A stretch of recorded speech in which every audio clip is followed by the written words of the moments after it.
Dahil sa banta ng Bagyong Jenny, ipinatutupad ang no sailing at no swimming policy sa baybayin ng Dagupan City. Tutukan yan sa ulat ni Russell Simorio. Nagpatupad ng no sailing at no swimming policy ang lokal na pamahalaan sa Dagupan City dahil sa banta ng Bagyong Jenny. Ramdam na ang pagtaas ng alon sa dagat, kaya ang mangingisdang si Jason agad bumalik sa dalampasigan matapos pumalaot.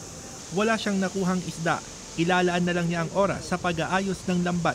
Tapos kung malalaki rin, di rin kami lalaot. Delikado eh. Ayos naman nung madaling araw. Okay pa naman yung dagat. Ito nga nung umaga, lumalaki. Ang ilang mangingisda, tuloy ang pakikipagsapalaran sa daot kahit masama ang panahon. Mayroong pumalaot. Wala naman, hindi naman masyadong maalon kasi. Kaya ganyan, kumukuha sila. Medyo malalakas ang alon, hindi naman po sila pumupunta.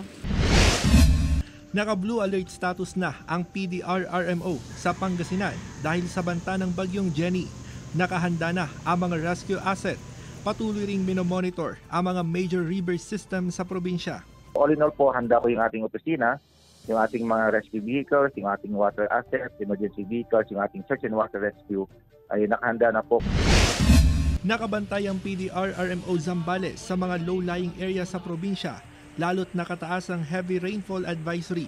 Kanina, naranasan na ang ulan sa bayan ng Iba.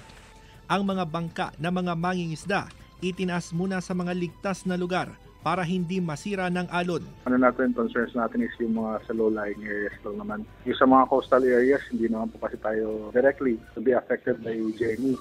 Kasama si Ron Alistair Tañedo, Russell Simorio, One North Central, Luzon.